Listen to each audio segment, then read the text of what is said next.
J'ai demandé le divorce. Je vais garder la maison et la voiture. Je sais que ce sera difficile, mais tu arriveras à surmonter cela. Je ne sais pas combien de temps il te reste, mais j'espère que tu pourras tenir le coup. Cela peut sembler être des mots doux et gentils, mais en réalité, ils étaient comme des lances acérées. Son sourire à ce moment-là m'a fait plus de mal que n'importe quoi d'autre. Comment a-t-il pu me faire ça? M'abandonner alors que je suis malade? N'avions-nous pas promis de faire face ensemble au défi? Je n'arrête pas de pleurer sous le choc de ses mots et de son attitude. Il est hors de question que je lui pardonne. Je compte bien lui faire ressentir ma douleur, même si mon corps ne peut plus supporter cela. Cette détermination inébranlable marque le début de ma prochaine étape, une quête de vengeance. Je m'appelle Anna et aujourd'hui j'ai 45 ans. J'ai toujours été une femme au foyer dévouée, prenant soin de ma famille. Je profitais de chaque jour avec mon mari, Tom, comme au bon vieux temps. Nous nous sommes rencontrés par l'intermédiaire d'un ami. Il a toujours été sociable, capable de se connecter avec tout le monde. Quand j'étais nerveuse au début, il s'est approché de moi avec un sourire chaleureux, et je me suis rapidement ouverte à lui.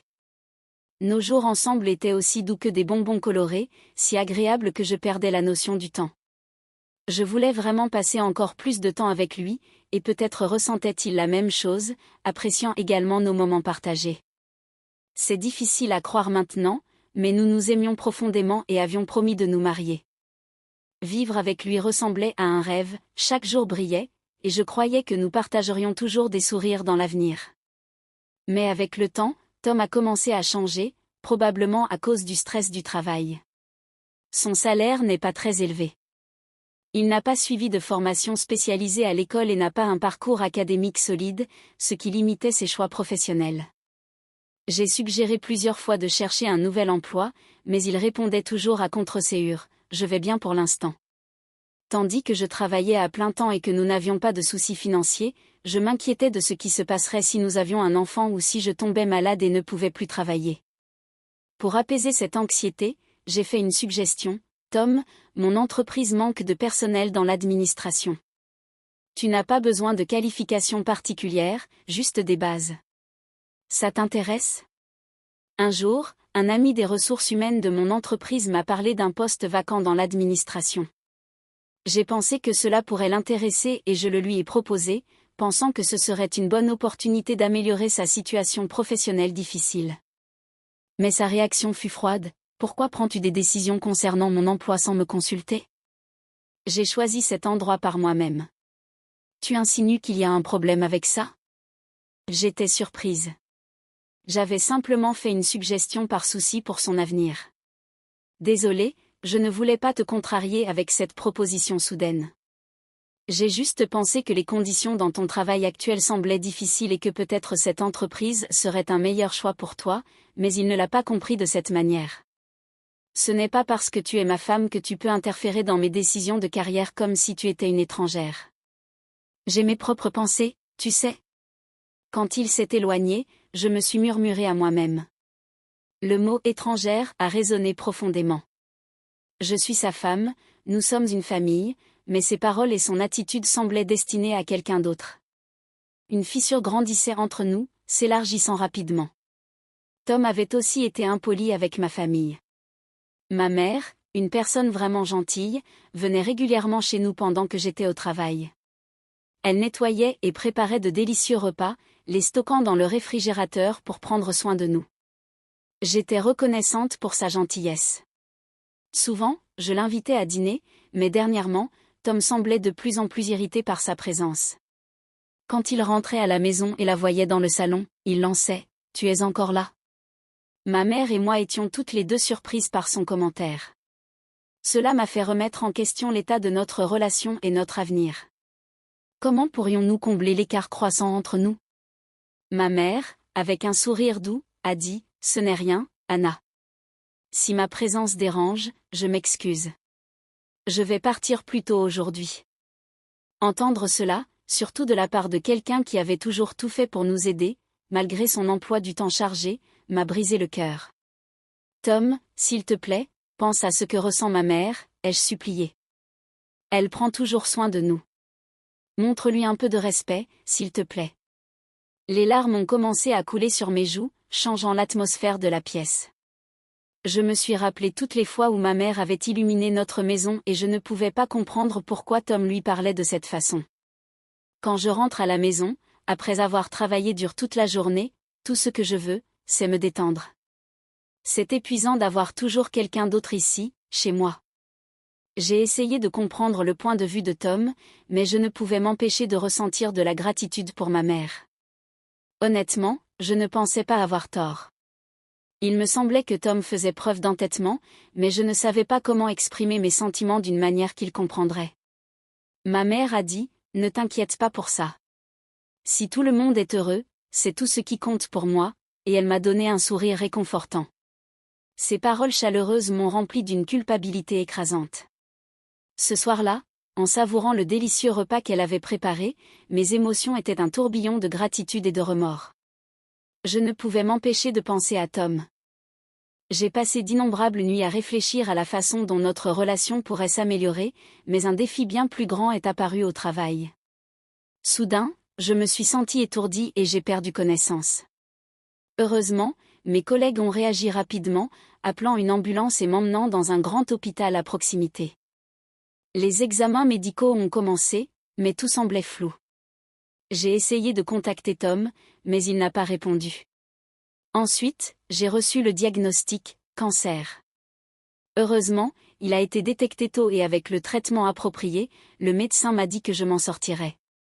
Pourtant, je savais que les traitements contre le cancer pouvaient être épuisants, alors je me suis préparée à la longue et difficile épreuve qui m'attendait. J'ai informé Tom du diagnostic et de mon hospitalisation, mais sa réponse a été indifférente. Son silence m'a fait me sentir incroyablement seule, mais j'ai choisi de me concentrer sur mon traitement, croyant que continuer à avancer était la seule option. Le traitement a été plus difficile que je ne l'avais imaginé. Ma santé s'est rapidement détériorée, me forçant à rester au lit la plupart du temps. Un jour, en plein milieu de cette lutte, Tom est finalement apparu dans ma chambre d'hôpital. « Comment te sens-tu » a-t-il demandé d'un ton désinvolte. « Eh bien, c'est difficile », ai-je répondu en plaisantant à moitié. « Ce serait un peu plus facile si tu étais à mes côtés. » Pour être honnête, j'étais frustrée par son attitude. Pourquoi n'était-il pas venu plus tôt ? Son soutien aurait fait une énorme différence dans ces moments difficiles. Au lieu de me sentir soulagée par nos retrouvailles, je me sentais encore plus isolée. J'étais de plus en plus irritée en repensant à notre passé. Puis, ce que Tom a dit ensuite m'a laissée véritablement choquée et abasourdie. J'ai demandé le divorce. Je vais garder la maison et la voiture. Je sais que c'est difficile, mais tiens bon. Je ne sais pas combien de temps il te reste, mais j'espère que tu continueras à te battre. Attends, tu es sérieux, m'exclamai-je. Le divorce ? Une tempête de questions a éclaté en moi. N'avions-nous pas promis de rester ensemble pour toujours ? J'avais toujours cru que les vrais couples surmontaient les épreuves ensemble. Les paroles de Tom m'ont déroutée et m'ont laissé dans un état de déconnexion totale. Je murmurai pour moi-même, je n'ai plus besoin de lui. Je vais continuer seule. Je vais simplement l'oublier. J'ai décidé qu'il regretterait de m'avoir sous-estimé, mais d'abord, je devais mettre fin à notre relation correctement. J'ai compris. Je suis désolée pour tout. Garde la maison, la voiture, ce que tu veux. Si tu veux de l'argent en compensation, je te paierai. Merci pour tout, dis-je. Tom semblait surpris au début, mais bientôt, son visage afficha un sourire arrogant. Je ne m'attendais pas à ce que tu acceptes si facilement. Je pensais que tu ferais une scène. En tout cas, prends soin de toi et ne t'inquiète pas de m'inviter à ton enterrement. Alors que je le regardais quitter la pièce, un sourire s'étendit sur mon visage. Il ne réalisait pas qu'il venait de tomber dans mon piège. Ce serait intéressant de voir comment sa vie allait changer maintenant. J'ai appelé un collègue de mon entreprise que je connaissais. Bonjour, ça fait longtemps. J'ai une faveur à te demander. Peux-tu m'aider ? Au début, il semblait surpris, mais une fois que j'ai expliqué, il a accepté. D'accord, essayons. Tout était prêt. En imaginant le visage choqué et anxieux de Tom, peut-être ai-je souri. Ce nouveau sentiment d'excitation a même renforcé ma motivation pour le traitement médical. Quelques jours ont passé, et un après-midi, après mon traitement, j'ai remarqué que mon téléphone avait reçu 200 appels manqués de Tom. La sensation d'attendre son appel était étrangement satisfaisante. Après m'être calmé, j'ai rappelé et j'ai entendu sa voix tremblante de l'autre côté. « Anna, aide-moi. » Je n'ai jamais imaginé que cela arriverait, implora-t-il. Imaginer son ton angoissé me fit rire doucement. C'était exactement ce que j'avais planifié. En essayant de paraître inquiète, j'ai dit, « Tom, dis-moi ce qui s'est passé. » Il prit une profonde inspiration avant de dire, « Mon nom est sur la liste des licenciements de l'entreprise. » Je ne peux pas croire que cela arrive. En entendant sa voix paniquée, je souris, sachant que tout se déroulait comme je l'avais orchestré. La personne que j'avais contactée était le chef des ventes de notre entreprise. J'avais demandé qu'il reconsidère les affaires avec l'entreprise de Tom. D'abord confus, il a examiné l'historique des transactions et a décidé qu'il était préférable de choisir un autre partenaire. C'est pourquoi l'entreprise de Tom a commencé à m'appeler. C'est alors que j'ai décidé de révéler quelque chose que j'avais gardé secret. Tu sais, il y a des rumeurs dans ton entreprise à propos de toi et de la nouvelle fille. Tout le monde l'aime parce qu'elle est tellement joyeuse, et il y a des bruits de couloir sur une liaison. Est-ce vrai? Je pouvais entendre l'incrédulité dans la voix de Tom. Tu es sérieuse? Cela ne peut pas être vrai. Ça doit être une blague. Sa surprise était compréhensible. Après tout, qui aurait imaginé qu'une simple employée pourrait influencer son travail? Eh bien, en fait, dis-je, je suis la PDG de cette entreprise. Il y eut un silence. Je savais que Tom était sans voix de l'autre côté. Ce n'est pas un mensonge, continuai-je. C'est ainsi que nous avons vécu si confortablement. Mon revenu annuel tourne autour d'1 million de dollars. Son salaire régulier ne serait pas suffisant pour soutenir ses habitudes de dépenses. En réalité, les habitudes de dépenses de Tom étaient hors de contrôle. L'allocation de 1 400 dollars qu'il recevait de moi était comme un deuxième salaire, mais ce n'était jamais assez. Il se précipitait et me demandait d'un ton suppliant, « Puis-je avoir un peu plus ?» À ce rythme, l'argent qu'il recevait de moi aurait pu dépasser son salaire réel. La plupart des gens auraient abandonné ce style de vie luxueux pour quelque chose de plus stable, mais comme je gagne 1 million par an, donner 1 400 dollars à Tom chaque mois n'était pas un gros problème pour moi. Je me suis toujours demandé dans quoi il dépensait cet argent. Tom, hier, c'était jour de paie, n'est-ce pas, demandai-je.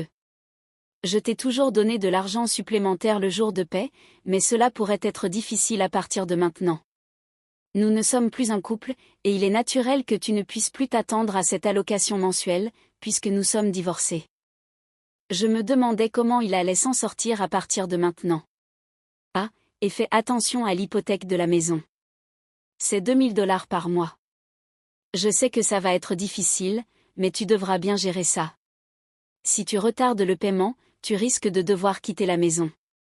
Alors qu'un prêt de 2 000 dollars n'est pas un fardeau pour moi, c'est une somme significative pour Tom. À sa réaction, il était évident qu'il était confus et incrédule, répétant des phrases comme « sérieusement » et « c'est fou ». Ce que je disais était vrai. C'était le résultat de mes efforts pour maintenir notre relation. Il a profité de moi quand il était à mes côtés, poursuivant seulement ses propres désirs. Peut-être est-il temps pour lui de faire face aux conséquences de ses actions. Pourquoi est-ce que ça m'arrive? J'ai été licenciée et maintenant je dois trouver comment survivre. Comment vais-je payer le loyer ce mois-ci? Son désespoir était évident dans sa voix. Il devait se sentir perdu et incertain quant à la façon d'avancer. Si j'étais à sa place, il serait aussi difficile d'imaginer un avenir meilleur. Je comprenais que la situation de Tom devait être accablante et confuse, mais c'était le résultat direct de son comportement irrespectueux dans le passé. S'il avait montré un réel souci pour moi et ma famille, les choses ne seraient pas arrivées à ce point. C'est la conséquence de ses choix. S'il nous avait vraiment respectés, il ne serait pas confronté à ces problèmes. Tom resta silencieux, peut-être à court de mots. Je ressentais un mélange de pitié et d'amusement. C'était tout? Je peux raccrocher maintenant? Puis il parla d'une voix effrayée. Attends, Pouvons-nous reconsidérer notre relation une dernière fois?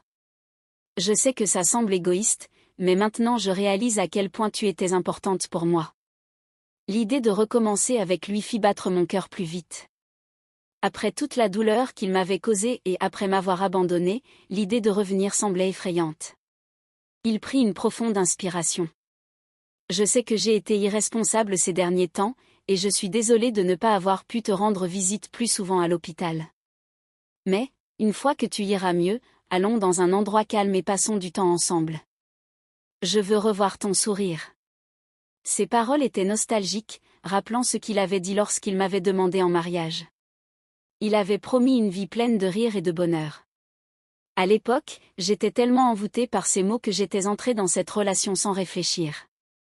La vie conjugale, cependant, s'était avérée difficile, surtout avec ses habitudes de dépenses imprudentes.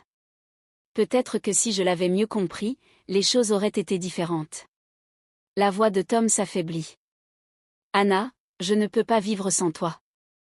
Je veux être à tes côtés et affronter les défis de la vie ensemble. Pouvons-nous recommencer juste une fois de plus? Sa voix était remplie de tristesse et d'une touche de désespoir. Malgré l'émotion, il était difficile de lui faire confiance après tout ce qui s'était passé. C'en est assez. C'est fini. J'ai choisi une nouvelle voie, et je ne peux pas revenir en arrière, dis-je fermement. Il y avait une note de tristesse dans sa voix, mais je pouvais sentir qu'il voulait vraiment revenir vers moi. Veuillez me laisser dire une dernière chose. Je t'ai vraiment aimé, Anna. Si tu changes d'avis, je serai là. J'aurais pu être influencée par ces paroles, mais j'avais déjà pris une décision quant à mon avenir et à notre relation. Je ne serai plus influencée par ces belles paroles. Ça suffit. De telles paroles ne changeront pas ma décision. Réfléchis bien, tu n'as pas une autre petite amie? Ne devrais-tu pas te concentrer sur elle? Je savais pour la nouvelle relation de Tom grâce aux informations fournies par son chef. Ses déclarations d'amour semblaient maintenant vides. J'ai réalisé qu'il dirait n'importe quoi pour obtenir ce qu'il voulait. C'était frustrant qu'il ne me cherche que lorsqu'il avait besoin de quelque chose et se retirait lorsque les choses devenaient difficiles. Nous ne pourrions plus jamais être ensemble. Passe du temps de qualité avec elle et oublie-moi. Si tu as besoin de me parler, contacte mon avocat. Prends soin de toi, Tom. Ses supplications semblaient sincères, mais le laisser partir signifierait probablement que sa vie deviendrait plus difficile. C'était son choix. J'avais ma propre vie à avancer. Je raccrochai et ajustai les paramètres de mon téléphone pour bloquer tout contact futur de sa part. Selon mon avocat, Tom a tenté de me contacter à plusieurs reprises. Ma décision était ferme, donc l'avocat respecta cela et ne lui donna aucune information à mon sujet.